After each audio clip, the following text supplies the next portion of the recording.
একটু ভাঁজ করো, ব্যাস সামনের দিকে এনে চেস্টটাকে স্কুইজ করো, ব্যাস আস্তে আস্তে ছাড়তে হবে।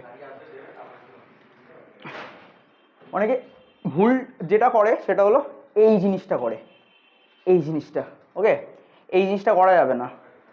চেস্টটাকে স্কুইজ করো, আস্তে আস্তে ছাড়ো, টেনশন যাতে থাকে। দেখো বিগিনার যারা আছে না, তো তাদের চেস্টটাকে গ্রো করার জন্য সবচেয়ে ভালো ওয়ার্কআউট যদি বলো ওটা হলো কম্পাউন্ড মুভমেন্ট। তোমাকে কম্পাউন্ড মুভমেন্টটা বেশি ফোকাস করতে হবে। এখনকার বিগিনাররা প্রথমে এসেই ওই ক্রস কেবিল মেশিনে কেবিল ক্রস মারে। তো আমি বলবো যে প্রপার ফর্মে বেঞ্চ প্রেস মারা শেখো, আর ফ্লোরে পুশ আপ মারা শেখো।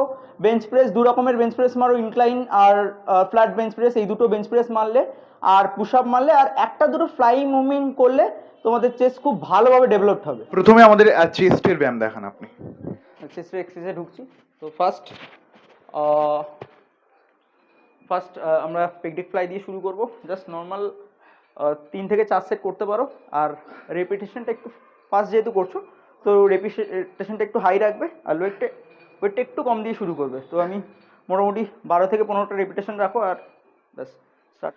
চেস্ট আপ, বডিটাকে আর্চ করো, ব্যাস এলবোটা একটু ভাঁজ করো, ব্যাস সামনের দিকে এনে চেস্টটাকে স্কুইজ করো, ব্যাস আস্তে আস্তে ছাড়তে হবে। অনেকে ভুল যেটা করে সেটা হলো এই জিনিসটা করে, এই জিনিসটা, ওকে, এই জিনিসটা করা যাবে না।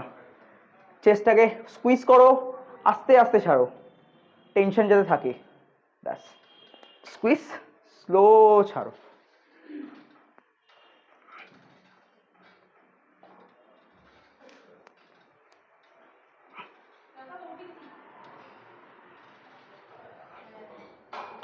এভাবে তুমি এটার 4 সেট করতে পারো, 12 থেকে 15টা রেপিটেশন, ব্যাস এটা ফার্স্ট।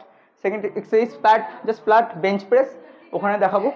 ফ্ল্যাট বেঞ্চ প্রেসও করতে পারো, আর যাদের মনে হয় যে বেঞ্চ প্রেসে প্রবলেম হচ্ছে, বেঞ্চ প্রেস ভালো লাগছে না, তো অনেকে কি বেঞ্চ প্রেসে না সেই চেস্টের কানেক্টিভিটিটা অতটা ভালো আসে না, তো তারা ডাম্বেল দিয়ে করতে পারো। তো আমি বেঞ্চ প্রেস দিয়েই দেখাবো।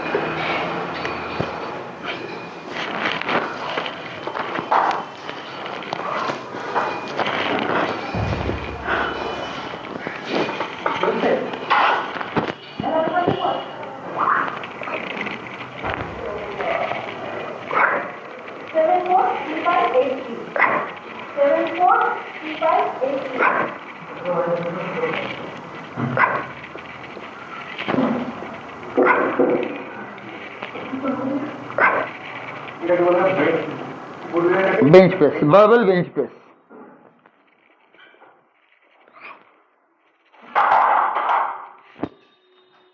তো বেঞ্চ প্রেসটা কীভাবে মারবো? বেঞ্চ প্রেস মারতে হবে ওয়েটটাকে কন্ট্রোল রেখে।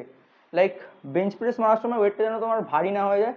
সেম এটাও 3 থেকে 4 সেট, র্যাপ রেঞ্জ 12 থেকে 15টা, আর রেপিটেশনটা ঠিক এইভাবে মারতে হবে, আস্তে আস্তে নামাতে হবে, তুলে মাসেলটায় টাইট এটা ফিল করতে হবে।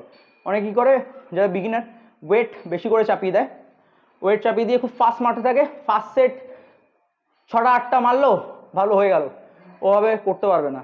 ঠিক আছে, খুব সুন্দর রেঞ্জ অফ মোশন তোমাকে পারফর্ম করতে হবে। ওয়েট পরে, আগে রেঞ্জ অফ মোশন ঠিক রাখো, মাইন্ড মাসেল কানেকশন খুব ভালো হচ্ছে নাকি, ঠিক আছে, রেপিটেশনে ফোকাস করো, সেই বুঝে তুমি তোমার ওয়েটটা নাও, তাহলে তোমার প্রপার চেস্ট ব্রেকডাউন হবে মাসেল। যেহেতু ফ্ল্যাটটা আমি বারবেলে করালাম, তাই জন্য ইনক্লাইনটা আমি ডাম্বেলে করলাম। ইনক্লাইন তোমরা বারবেলেও করতে পারো।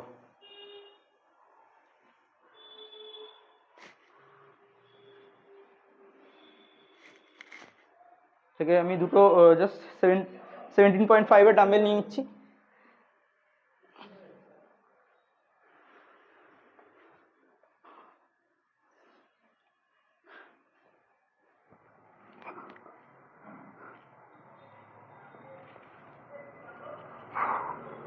তোলার সময় তুলে ব্রিথ আউট, স্লো ডাউন,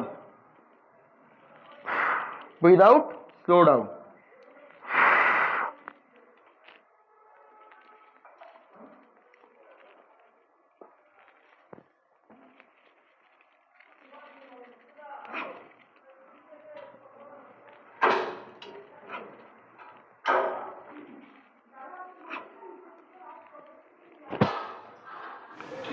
তো incline bench press, incline bench press হলো এমন একটা বেঞ্চ প্রেস যেটা আমাদের চেস্টের আপার চেস্টটাকে ডেভেলপ করতে হেল্প করে।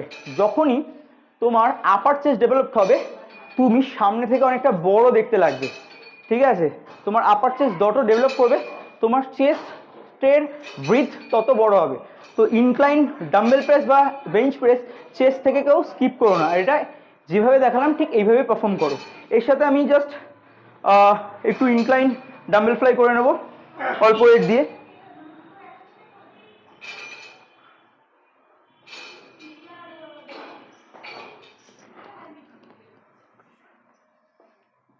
এটা উপরে উঠে চেস্টটাকে টাইট করো, breathe out, slow down.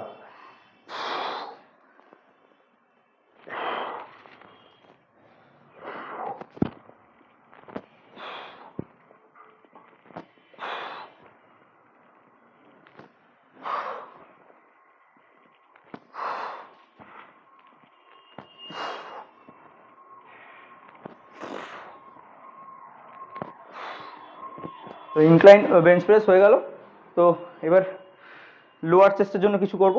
Lower চেস্টের জন্য ডিক্লাইন বেঞ্চ প্রেস বা ডিক্লাইন ডাম্বেল প্রেস করব। একটা জিনিস কি হয়, বেঞ্চের অ্যাঙ্গেলটা একটু দেখাবো। অনেকে কি করে, যারা বিগিনার না, বেশি অ্যাঙ্গেল, আমাদের এই বেঞ্চের অ্যাঙ্গেল অতটা নিচু হয় না, কমই নিচু হয়। আসলে বেশি অ্যাঙ্গেল যদি নিচু হয়ে যায় অনেকের ওয়েট নিয়ে উঠতে প্রবলেম হয়।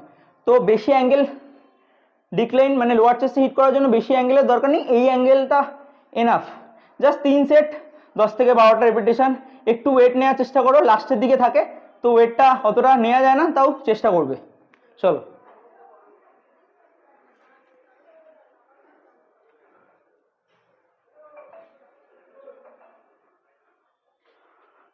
বেঞ্চে এরকম লক থাকে, ডিক্লাইনে পাটা অবশ্যই এভাবে লক করবে, একটু এগিয়ে বসবে, আস্তে করে বডিটাকে ডাউন করো, ব্যাস। চলো।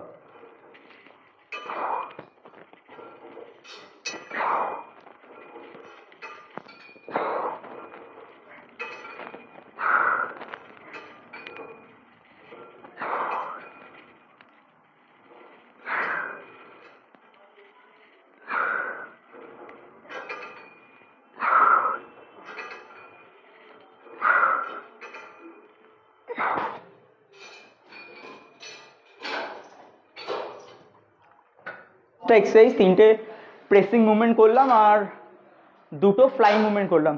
তার আগে ওয়ার্ম আপ মেরে একটু তোমরা ফ্লোর ডিপস মেরে নিতে পারো। আর যদি মনে করো আর একটু কিছু করব, আর একটু চেস্টের এক্সারসাইজ ভালো লাগছে বা আর একটু কিছু করবো, তো লাস্টে তো যদি আর একটু কিছু করবো ভাবি, তো লাস্টে কেবিল ক্রসটা করবো, ঠিক আছে? জাস্ট এত কম্পাউন্ড মুভমেন্ট আমি যতই বলি কম্পাউন্ড মুভমেন্ট ভালো ভালো, তো ভালো লাগে না, একটু আইসোলেশনও দরকার, ভালো লাগে এক্সারসাইজটা করতে। কেবিল ক্রস তার মধ্যে খুব ভালো এক্সারসাইজ। তো তোর নাম কি? ও পারফর্ম করছে। ওটা একটা প্লেটে দে, তো হয়ে গেছে এক্সারসাইজ। জাস্ট প্রপার ফর্মটা একটু দেখা।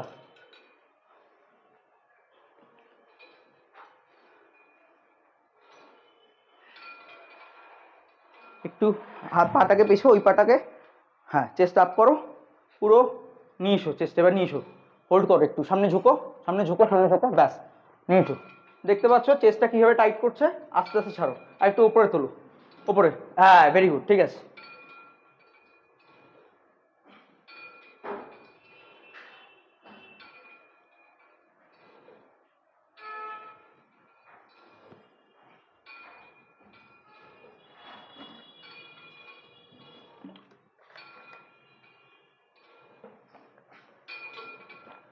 ছেড়ে দে।